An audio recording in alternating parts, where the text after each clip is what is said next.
वो जिस लड़की को शादी करके लाए हैं वो एक्चुअली ट्रैफिकिंग करके आई जा रही है। क्योंकि हम बच्चों को बहुत जल्दी बच्चों के ऊपर यकीन ही नहीं करते। अब बच्चा आके बता रहा है कि कोई हमसे ऐसा कहता है, चलने को कहता है, तो हम बच्चे से बात ही नहीं कर रहे हैं। टाइम ही नहीं है बच्चे से बात करने की। बच्चे बाहर खेल रहे हैं, माता पिता देख ही नहीं रहे हैं कि बच्चे खेल रहे हैं, अभी तक लौटा कि नहीं लौटा। रे भाई देखो बच्चा तुम्हारा है। अरे मैडम, कहीं ऊंच नीच हो जाए इससे पहले लड़की को शादी कर दिया जाए उसकी।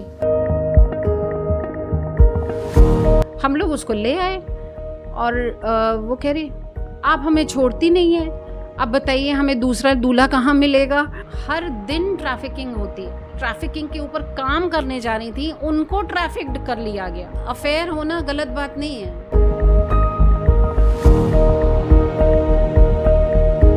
Hello and welcome to another episode of CTA talks.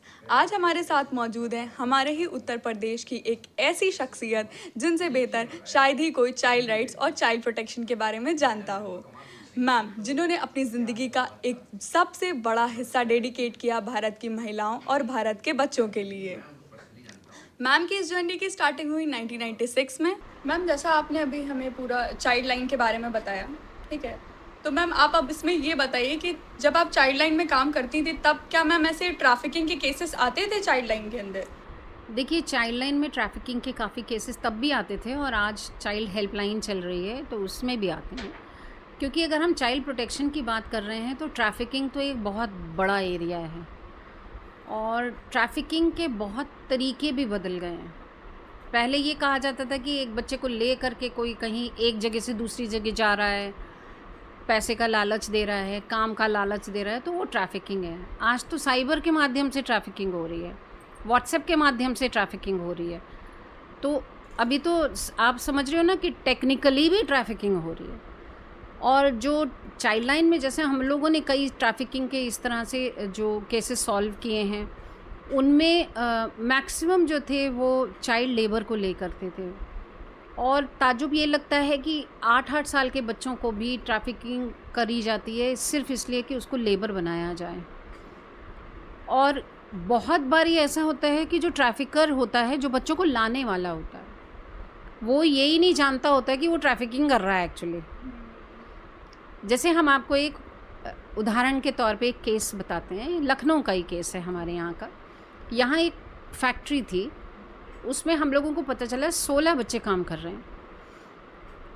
तो ये 16 बच्चे काम कर रहे थे और इस सब 14 से लेकर के 18 के बीच के बच्चे थे। तो हम लोग वहाँ गए। ऑब्वियसली टीम थी हमारे साथ पूरी। हमने चाइल्ड लाइन की टीम रखी, हमारी CWC थी, साथ में पुलिस वाले भी थे। पहले तो उन्होंने हमें अंदर ही नहीं जाने दिया, गेट ही नहीं खोला। तो हमने अपने चाइल्ड लाइन के 2 वॉलंटियर्स को कहा कि तुम पीछे देखो, कोई ऐसे कोई तरीका कि जहाँ से अंदर जा सको। तो आप सोचिए कि पैशन, जब बच्चों को बचाने का पैशन होता है तो ऐसा पैशन होता है कि वो लंबी सी दीवार कूद के जो 2 वॉलंटियर्स थे वो अंदर गए और अंदर जा कर के उन्होंने बाकायदा लड़ भिड़ के दरवाज़ा खुलवाया कि बाहर टीम खड़ी है, CWC खड़ी है, मैजिस्ट्रेट्स लोग हैं, वो आप दरवाज़ा नहीं खोल रहे हैं। तो मजबूरन उन्हें दरवाज़ा खोलना पड़ा। और उन लड़कों को जब हम लोगों ने देखा तो वो जैसे एक बेसमेंट टाइप का होता है, वहाँ पर वो उनका लंच टाइम चल रहा था, वहाँ खाना खा रहे थे।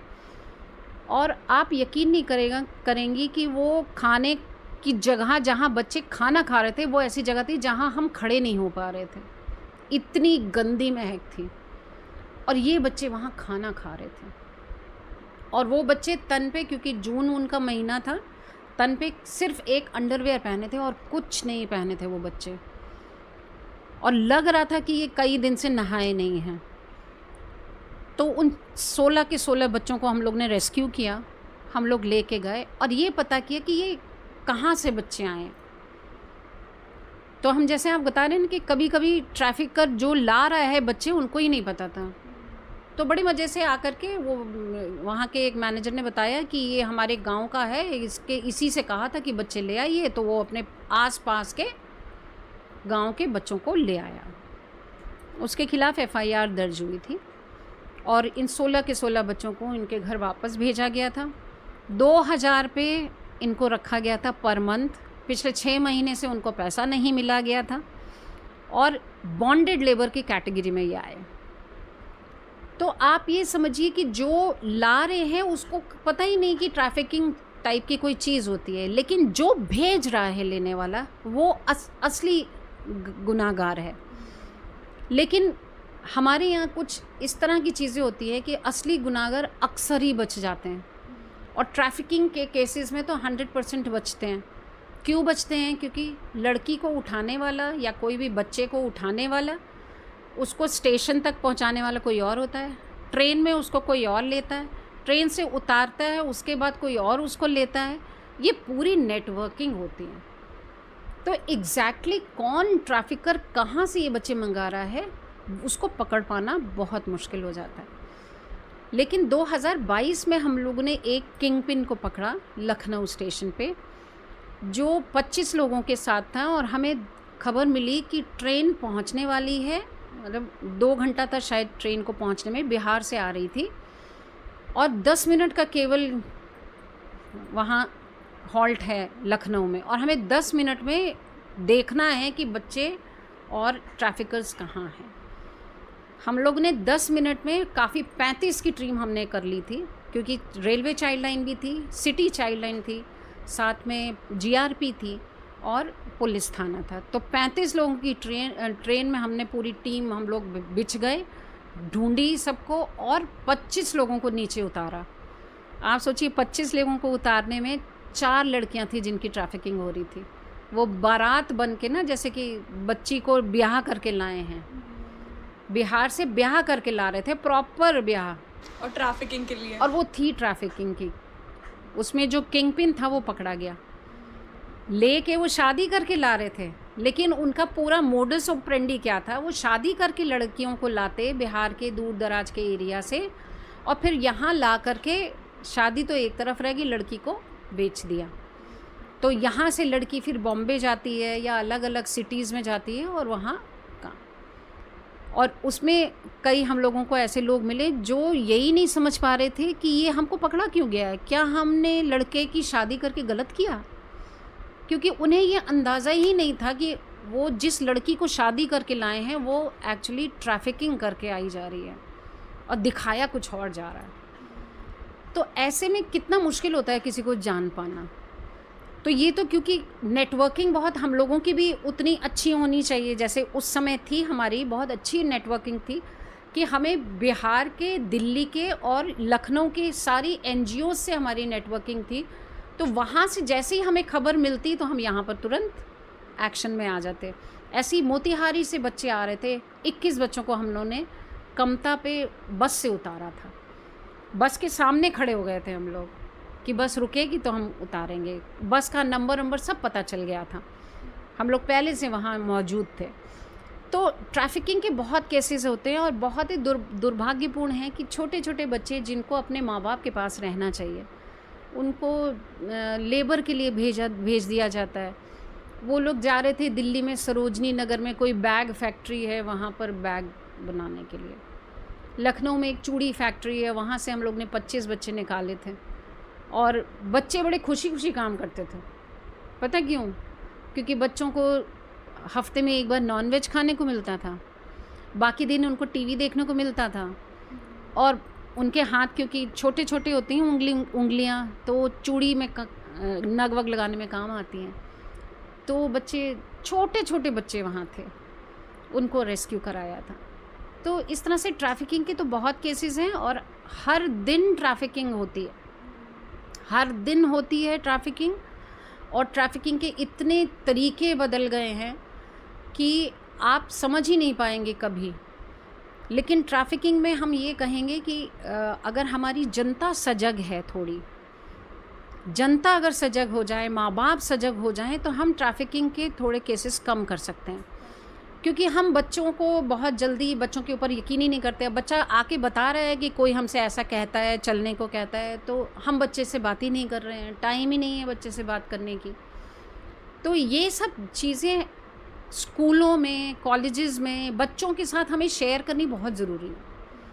जब बच्चे जानेंगे ना, तो अगर उनका दोस्त कुछ कह रहा है, जैसे सरकारी स्कूल में कई बार आकर के बता रहे हैं कि वो हमारा जो दोस्त रोज़ आता था उसे पूछा गया क्यों नहीं आ रहा, उसको तो काम करने के लिए ले गए बाहर। अब उसने तो सिर्फ इतना बोला, लेकिन इससे आपके तुरंत कान खड़े हो जाने चाहिए कि इसका मतलब ये ट्रैफिकिंग, तो टीचर्स को भी पता हो ये बात, है ना। तो ट्रैफिकिंग के कारण भी बहुत सारे होते हैं, लेकिन लेबर सबसे बड़ा कारण है। हाँ, और उसके साथ साथ जो आजकल ऑर्गन ट्रेड बहुत हो रहा है, बच्चों को एक ये भी माना जाता है कि जो प्रोस्टिट्यूशन में बच्चों को ले जाया जा रहा है, एक ये भ्रांति फैलाई गई है या है लोगों में कि बच्चों के साथ सेक्स करो तो HIV नहीं होगा, तो उसके लिए बच्चों की डिमांड बहुत है। तो बच्चे बाहर खेल रहे हैं, माता पिता देख ही नहीं रहे हैं कि बच्चे खेल रहे हैं, अभी तक लौटा कि नहीं लौटा, रे भाई देखो बच्चा तुम्हारा है। तो सबसे पहले तो माता पिता की जिम्मेदारी है कि हम देखें।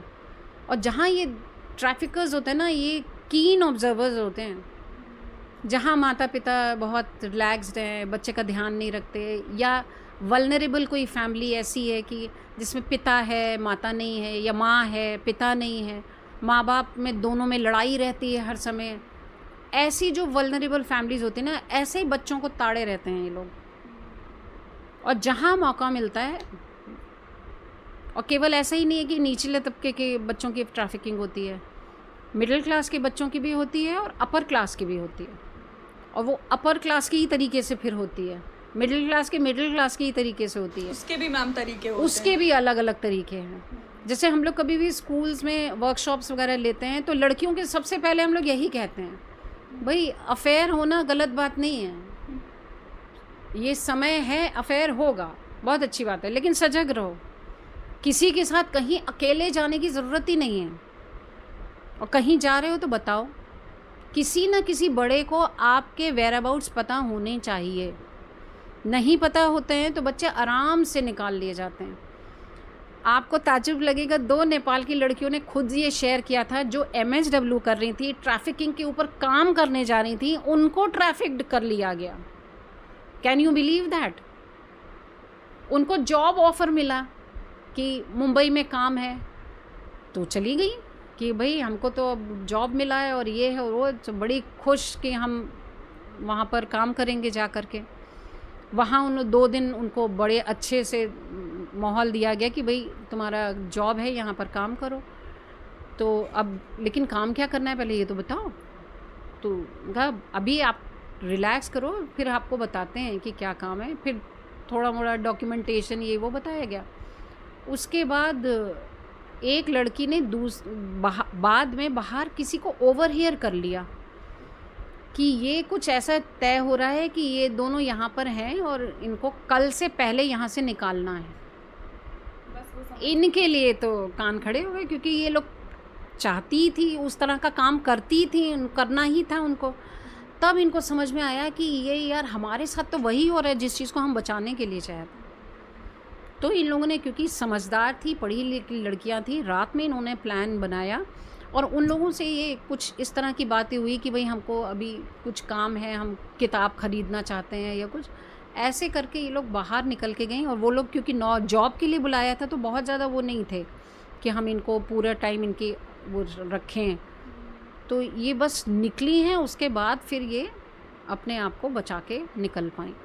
तो आप ये समझिए कि ट्रैफिकिंग का कोई भी तरीका हो सकता है, और ट्रैफिकिंग को केवल हम तभी उसका सामना कर पाएंगे जब हमारी खुद की नेटवर्किंग बहुत स्ट्रांग होगी।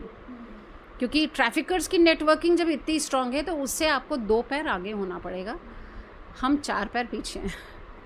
मैम जैसे मेरा ये मानना है कि हम लोगों को पहले खुद अवेयर रहना है। सबसे आजकल ज़रूरी साइबर है। फ्रॉड चल रहे हैं, बिल्कुल। आप देखें हर तरीके के फ्रॉड हैं, कहीं ना कहीं कोई ना कोई कोशिश में ट्रैफिकिंग हो जाती है, बच्चों की, महिलाओं बिल्कुल, की। बिल्कुल। आजकल तो हमने बुजुर्गों को नहीं छोड़ा है फ्रॉड्स के ऊपर। आप बिल्कुल। केस देखें, बिल्कुल। हमारे देखिए, पास बात बुजुर्गों और बच्चों की नहीं है, ट्रैफिकिंग का तो मतलब तो कि ट्रैफिकिंग, हाँ। उससे नहीं फर्क और पड़ता है, जेंडर भी नहीं। तो साइबर तो बहुत ही खतरनाक एक ऐसी चीज़ आ गई है जो हर तरह का क्राइम साइबर के माध्यम से कैसे हो रहा है, और ऐसा क्राइम जो हम समझ ही नहीं पाते हैं कि हो गया हमारे साथ, हम जान ही नहीं पाते हैं, और हम उसको अपनी जेब में लिए घूम रहे हैं हम अपने बैग में लिए घूम रहे हैं। मैम जैसा आपने अभी केस बताया बिहार के बारे में कि बिहार से जो लड़कियां आई थीं शादी करके ट्रैफिकिंग के लिए, तो मैम क्या ऐसा है कि खाली बिहार में ही चाइल्ड मैरिज है अभी, कि अभी है, बाकी है इंडिया में चाइल्ड मैरिज? देखिए, वो तो ट्रैफिकिंग का केस था। वो बच्चों की शादी इसलिए की गई थी कि उनको किसी तरह वहाँ से ले जाया जाए। सीधा तो कोई नहीं ले जाने देगा ना। लेकिन चाइल्ड मैरिज वो डबल क्राइम एक साथ था, चाइल्ड मैरिज प्लस ट्रैफिकिंग। या आप ये कह सकते हैं कि इन ऑर्डर मतलब ट्रैफिकिंग के लिए चाइल्ड मैरिज की गई थी। लेकिन वास्तव में भी, वास्तविक रूप में भी चाइल्ड मैरिज अभी भी होती है। और हम लोग कैपिटल सिटी में बैठे हुए हैं, तो आज भी केसेस आ जाते हैं चाइल्ड मैरिज के।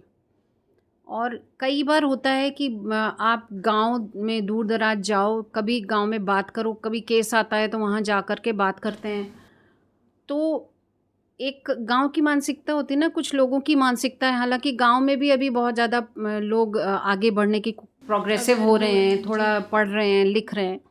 लेकिन अभी भी कुछ लोगों की मानसिकता ऐसे है कि लड़की को जितनी जल्दी उसके घर भेज दिया जाएगा वो उतनी जल्दी एडजस्ट हो जाएगी।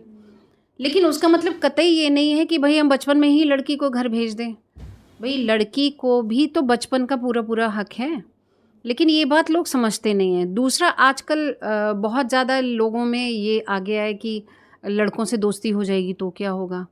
तो गांव में एक बार हम लोग बात कर रहे थे तो वहाँ वो कहते, अरे मैडम कहीं ऊंच नीच हो जाए इससे पहले लड़की को शादी कर दिया जाए उसकी। तो भाई ना उसके पढ़ाने की जिम्मेदारी, क्योंकि वैसे ही वो उसको घर में रखे हुए हैं, घर का काम कर रही है। तो जितनी जल्दी ये जाएगी अपने ससुराल में, अच्छे से सबके साथ मेल जोल हो जाएगा। तो ये एक मानसिकता बहुत ख़राब है जिसको कि अभी भी हम लोग फ़ाइट कर रहे हैं। और मुझको लगता है कि हमारे पूरे समाज को ही इसमें स्टैंड लेना चाहिए। और अड़ोसी पड़ोसी कहीं पर भी इस तरह की कोई चीज़ होती है तो बहुत अच्छी बात है कि ज़्यादातर आस पड़ोस वाले या गांव वाले ही फ़ोन करके बताते हैं कि हमारे गांव में शादी होने वाली है, कि इस दिन है शादी। और लड़की अभी 10th में पढ़ती है या उसने अभी 10वीं का इम्तहान दिया ही है मैडम, उसकी शादी होने तय हो गई है। और कई बार तो ऐसी खबर मिलती है कि शाम को शादी है। अब सुबह हमें खबर मिली और शाम को शादी। तो ऐसे भी हुआ है कि हम शादी के मंडप से लड़की को उठा के लेके आए। हम ऐसे इंसिडेंट भी आपने फेस ऐसे करे? भी हुए हैं कि एक लड़की थी, वो तो बहुत ही हम लोगों को कई बार उसके ऊपर गुस्सा भी आ रहा था और कई बार हंसी भी आ रही थी।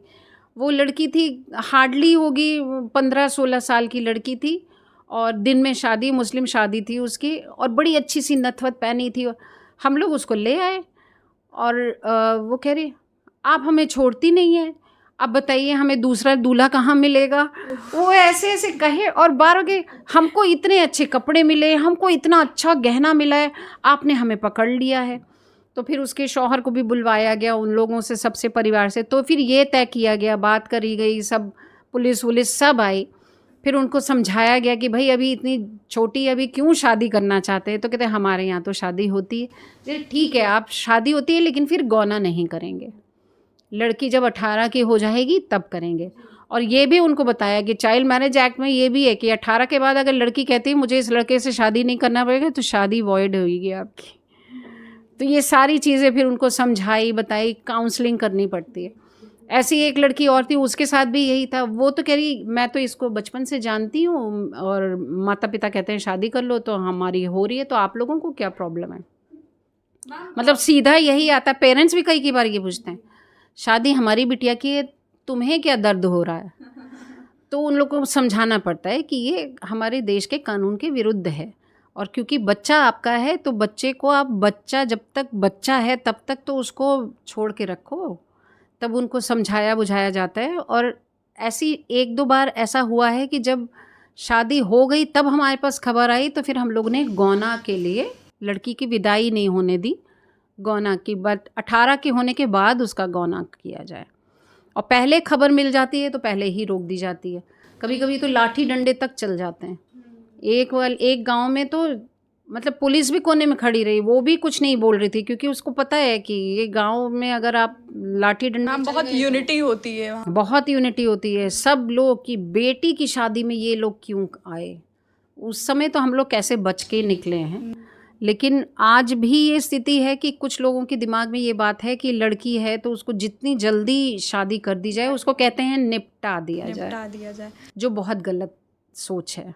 मैम, हमें ऐसा लगता है कि ये बच्चियों के सामने ही एक ऐसी मेंटालिटी उनको बना दी जाती है कि तुम पैदा हुई हो, तुमको खाना बनाना सीखना है, तुमको शादी करनी है, तुमको अपने घर जाना है। हाँ, तो ये हमारा वही ये एक सोच है, मानसिकता है। इस मानसिकता से हमारा समाज लड़ रहा है और मुझको लगता है कि दिन पर दिन केसेस चाइल्ड मैरिज के अब कम भी हो रहे हैं, लेकिन तब भी सुनने में आ ही जाते हैं। तो कोशिश यही है कि भाई ज़्यादा से ज़्यादा ये चीज़ पूरे इरेडिकेट ही हो जाए, और वो मुझको लगता है तब ज़्यादा होगी जब लड़कियां खुद स्टैंड लेना शुरू कर देंगी। जी, लड़कियां अगर खुद स्टैंड लेने लगें कि नहीं हम 18 से पहले करेंगे ही नहीं, तब थोड़ी सी बात बनेगी। और लड़कियां को भी, जैसे कई होता है ना, लड़कियां रिबेल एकदम विद्रोह करने लगती है। विद्रोह नहीं, माँ बाप को समझाना है, प्यार से समझाओ, समझ के समझाओ जी, कि भाई ऐसी चीज़ है कि इसको समझा के ही बताया जा सकता है, क्योंकि माँ बाप के दिमाग में वही टेंशन रहता है कि कुछ ऊंच